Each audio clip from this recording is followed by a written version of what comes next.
Okay, so as promised, here's a video on the best habits to do to get the best out of your self-improvement journey. Now, spoiler alert, most of it's going to be related to your mental well-being.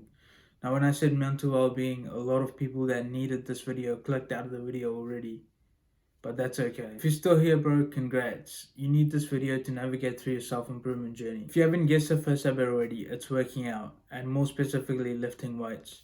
Lifting weights is crucial to a young man's self-improvement journey. Every young man starts their self-improvement journey by beginning to transform their body. If you're old enough to get a gym membership, there's no reason for you to not go to the gym. Most people come with the excuse that, oh, it costs money. If you haven't realized already, every service that you want costs money, and that's how life works. So get over it and get a gym membership. What you can do is play the game and find a job to fund your gym membership.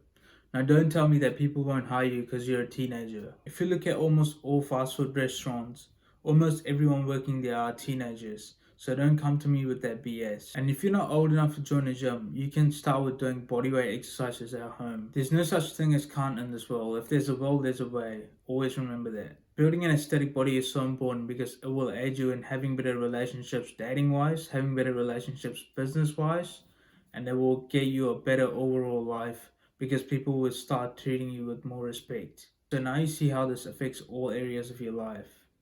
If you're a teenager or in your early 20s like me, lifting weights and eating right should be one of your top priorities. And bro, I don't care about what any of you normie friends say.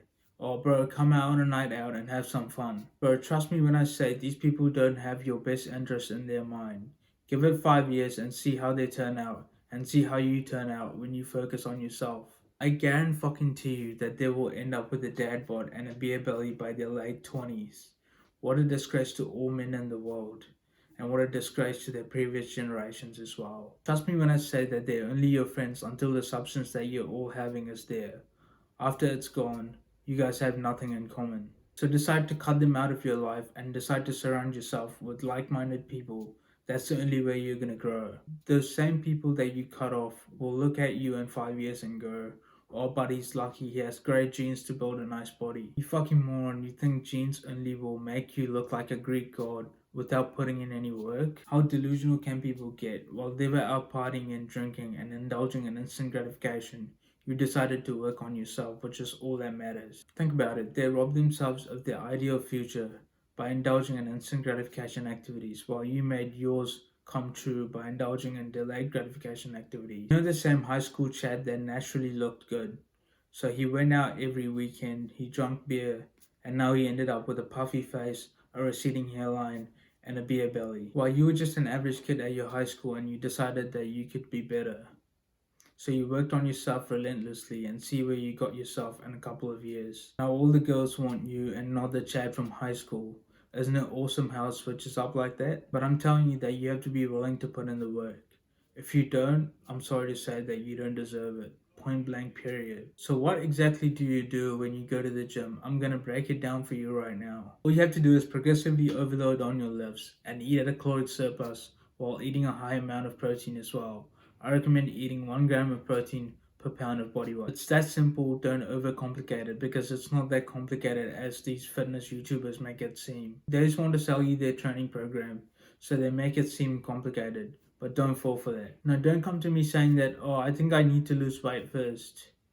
No you don't, unless you're severely overweight, which 90% of young men aren't. I'll tell you what you are. You're either skinny or skinny fat. Both requires bulking first, and I don't care what anyone else says. You need to pack on as much muscle as you can in your first years of lifting. That's where you will gain most of your gains. If you start cutting first, you will lose that noob gains phase that everyone goes through, and you will not gain as much muscle as you would have liked. Okay, so now you might be asking, how do I know that I'm in a surplus? You need to first find out your TDEE, which is your total daily energy expenditure, which is your total daily calories that you need to maintain your current body weight. You can find this on any TDE calculator online. After you find this number, add 300 calories to it, and that will be your surplus calories. After that, increase 50 calories each week, and then you will increase your body weight consistently. This is considering you're training properly in the gym. You can track your calories by using MyFitnessPal. You can literally add any food in there and scan any barcodes as well. You need to progressively overload in the gym though, otherwise you will not see any results. Bro, I'm sorry if there's any background noise or like music. It's because my neighbors are playing music. Fucking neighbors, but it's a Saturday, but like, fuck. Okay, so how do you do that? You do it by increasing the amount of weight that you lift, increasing the amount of sets that you do, increasing the amount of reps that you do, increasing the time under tension you keep yourself under when you're doing an exercise, and also decreasing the rest time that you take in between sets as well. Keep track of your progress so it's easier for you. Do this for every muscle group and you will grow in no time along with the calorie surplus. Okay, so that's it for lifting weights. The second habit that is crucial for your self improvement is reading. This is the one thing that I regret not starting earlier on in life. You never think that reading is going to be important because all you have read up until this point is books for uni or school.